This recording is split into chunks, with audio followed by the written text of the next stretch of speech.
Hey, true believers. Rhaegar's like, oh no, what happened now? Hey, what's up? So I decided to do a video. I was going to respond and get into this big Twitter battle. Never get into Twitter battles.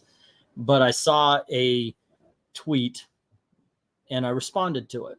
I'll show you in just a little bit. It all ends up being this little guy right here that I'm going to end up talking about.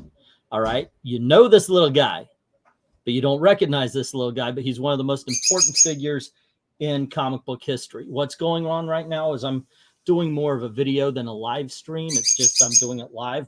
Somebody set my bird off, though. I should have remembered to take him out of the cage before we got started. So let me show you something that was going on. Now, I get people tag me in things, and sometimes things show up in the feed. I guess that's the way it's supposed to go. But this one young lady here, or young gentleman or lady or something, I can't really tell by the profile picture, called Check the Circuit.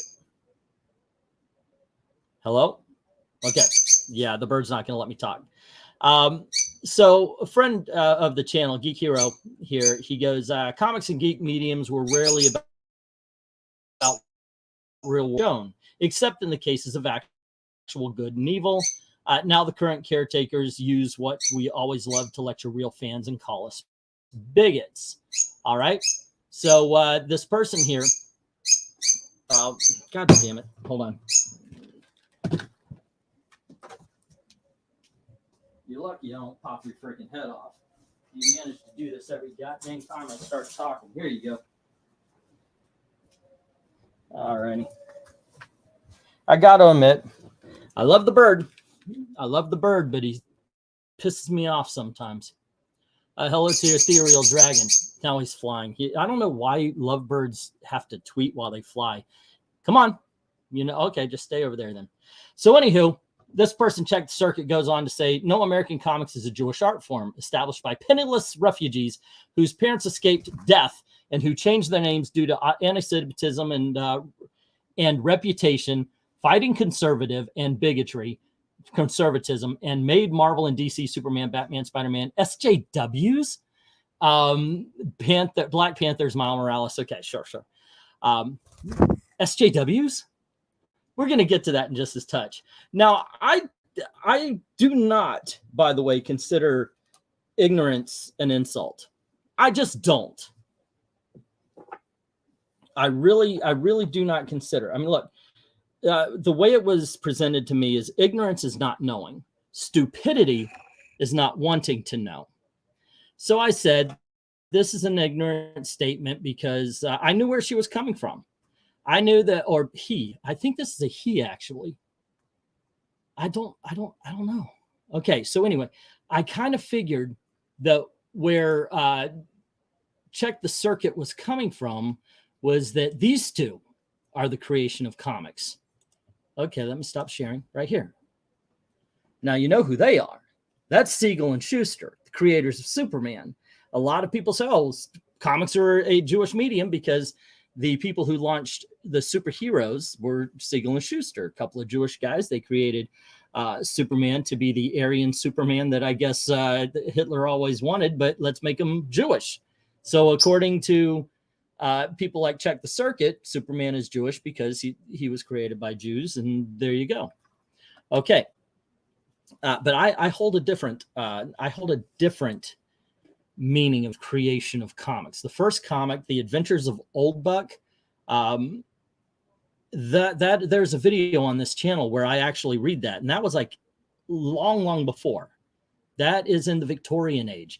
Comics have been around for a long damn time. Oh, by the way, if you're wondering why I'm doing this also, not just to bitch about somebody who complained on Twitter, it's that I saw a Wes video, Thinking Critical, and he did this thing, which I think is kind of funny because I did this too. I joke about how Perch and Wes, they take my videos, but it's really kind of a Simpsons did it sort of thing. I've made over 4,000 videos for this channel.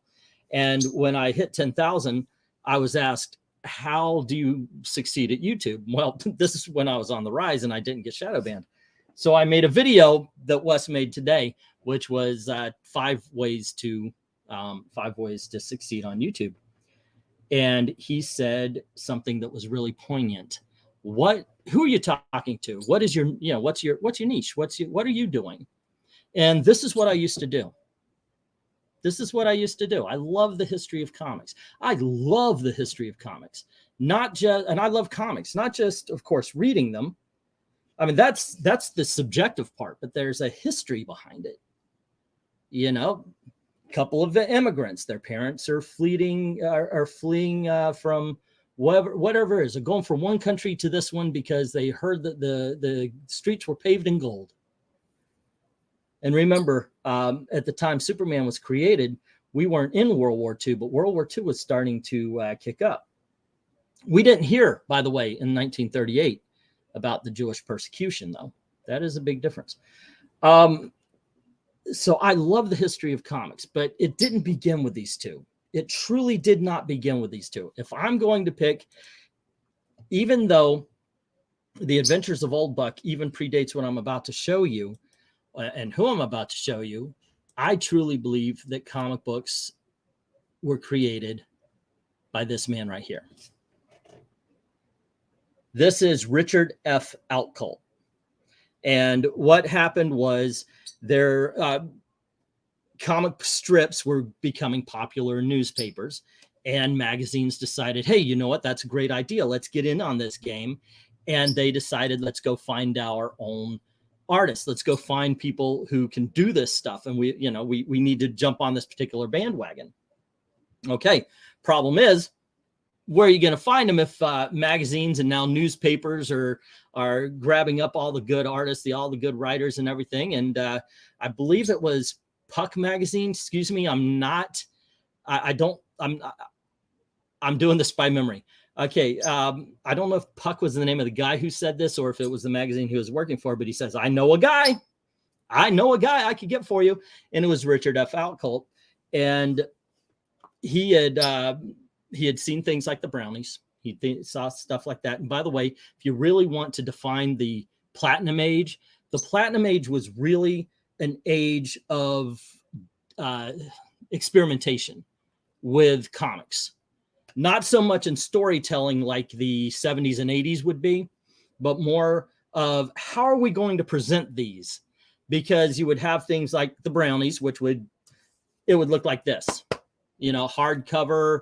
Of course, at the time, probably more leather bound and such like that. You would have Mutt and Jeff, which would come out on those long strip comics. You old farts out there who remember finding those little religious comics that people would leave around. They were in that kind of shape. You would also get these comics in cereal boxes, but some of them would come in that shape. Comics would be in big freaking, I'm sure I have some over here, but just these big ass things. But there were all sorts of shapes and sizes trying to figure out how are we going to present and produce these things. Of course, we all know what they ended up doing was making newsprint comics out of the comic strips and shoving them into newspapers. And that was where we started getting them until New Fun Comics came along. And that was the first comic book. What? There you go. All right. You learn things around here. Hello to Dalton, and hello to it's Dalton and Rhaegar in the Chuck Jose channel. You're going to be in trouble for the title. Maybe. Jewish people usually have a decent sense of humor, though. Not to mention Penny Drevel's, Dine Pulp magazines. Yes, but once again, I'm not talking I'm not talking about experimentation with story. It was really doing that. So anyway, they got this guy, and this is Richard F. Outcault, and he started doing this series. And the series that he was doing was called Hogan's Alley. I always got to slow up because I'm from the 70s. So anytime I say Hogan's, usually Alley isn't what I cut my tongue, because he wrote Hogan's Heroes. No, he didn't. Okay. The team about 20 Nazis was not created by Richard F. Outcault. However, what this was a series of comics. Outcault wanted to kind of show that how can I explain this? Okay, so Pulitzer, you know, you heard of him because he's got a prize, right? This was Outcult's publisher. And he wanted stuff that would kind of be like, okay, you're immigrating here. Now it's time to assimilate. Okay. We get that you're Irish. We get you're Irish. It's okay. But when you come over here, you want to live here. You're an American now. It's time to act like an American. I kid you not. That was the whole point of this. So things don't change very much over time, right? So anywho, that's what this was about. However, Richard F. Outcult also wanted to show off, okay, sure.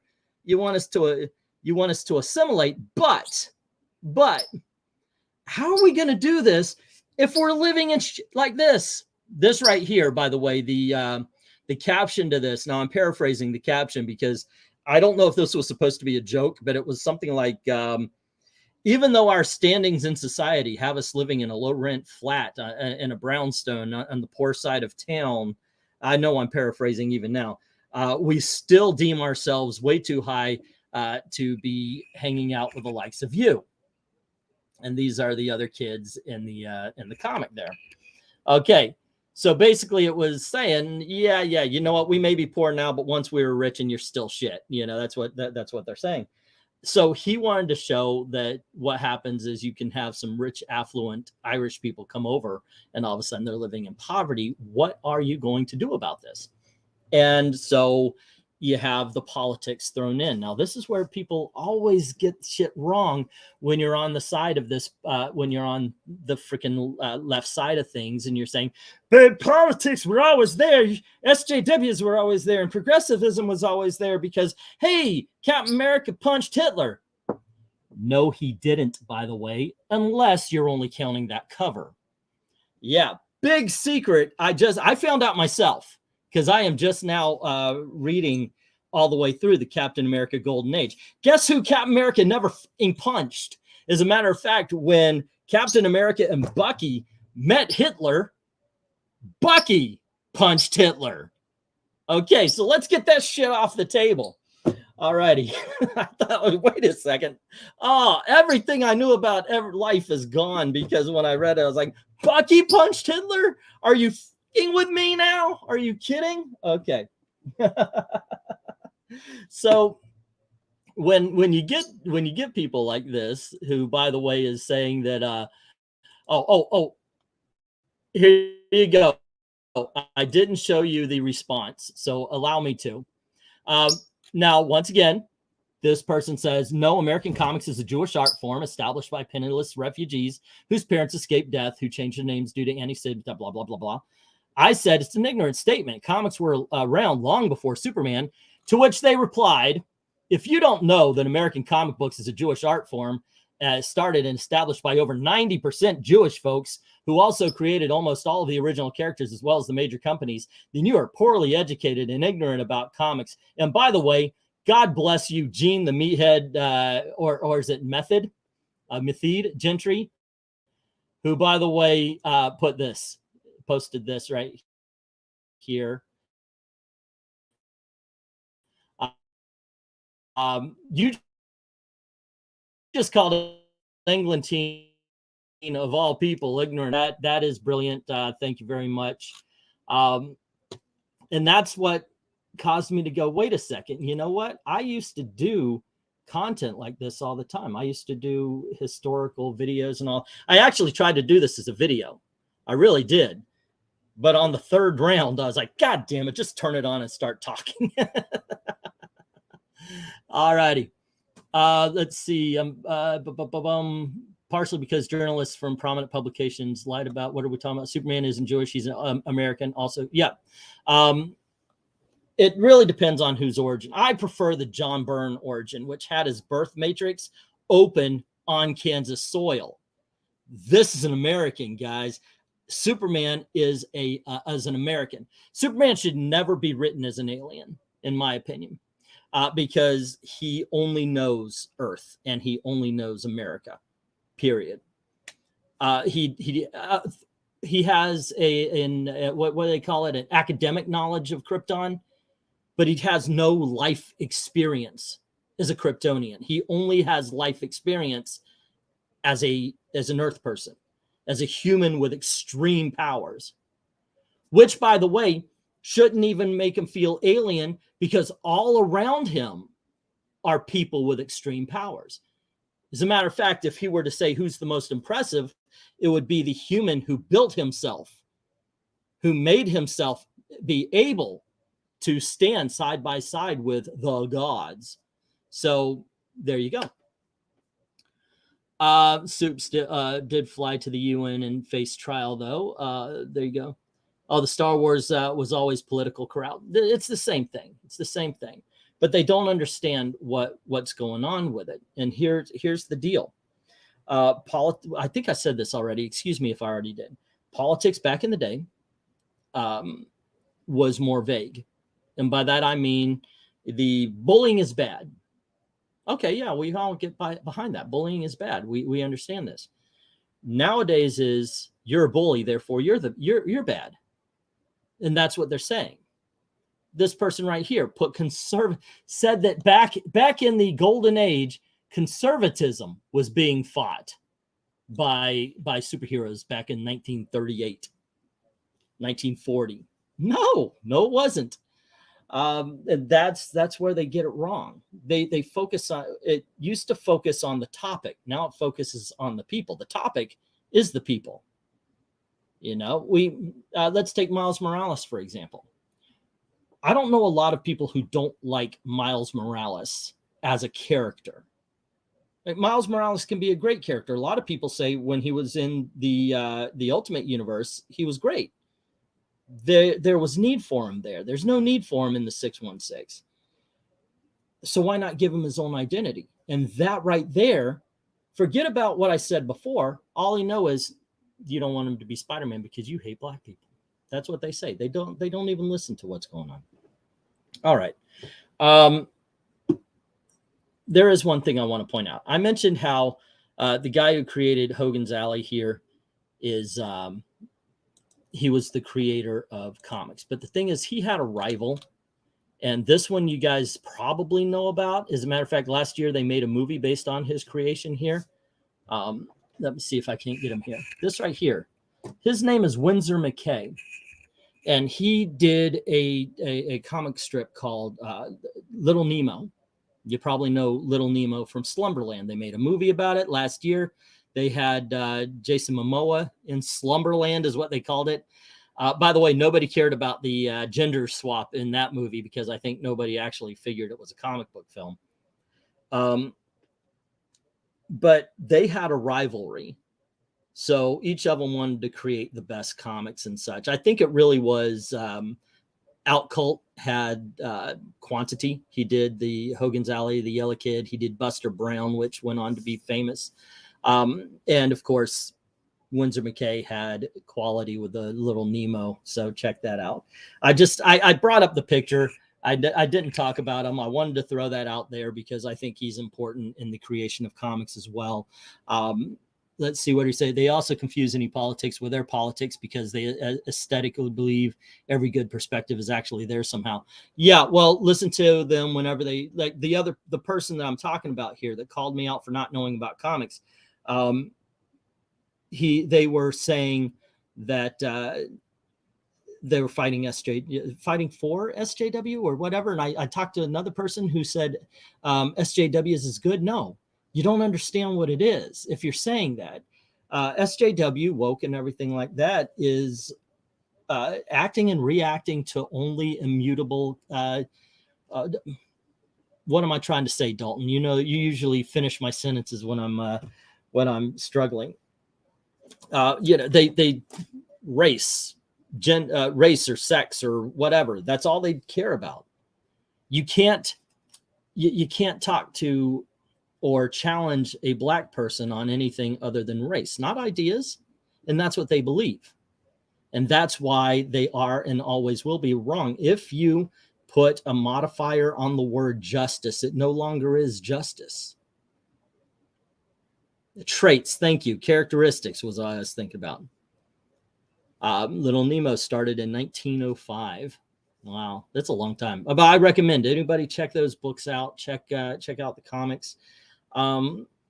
People like this, people on the left, Nowadays, we've got this actual fandom group that's coming up. I don't think they know the history. I don't think they care to know the history. I don't actually think actual fandom is even interested in comics. I think they're interested in the drama of comics. We had a lot of people come in when we were Comicsgate, when we were talking about comic books. We had a lot of people who came in and did that. They didn't care about comics. They just wanted a part of the drama. But there you go.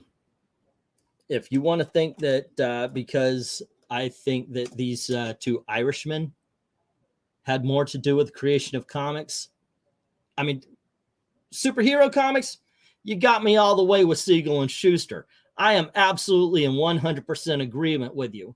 But when you're talking about the medium, no, Winsor McKay and Robert, I'm saying the name, Richard F. Outcault. By the way, he was so not that he actually added the U in his name. And if you want to say he's Jewish, I don't know. If you look up the German definition of Outcault, it will say money miser. So do with that what you freaking will. Thank you very much for hanging out with us. Don't forget to click like, share, subscribe, and do all that kind of stuff. People, please share this video out. I want to do more history stuff like this because this kind of stuff is fun. Please, that it only helps if the only way I could tell you guys like this is if you leave a comment on the posted video and if you hit like. So thanks for hanging out with us. And as always, thank you very, very much for watching. Have a good night.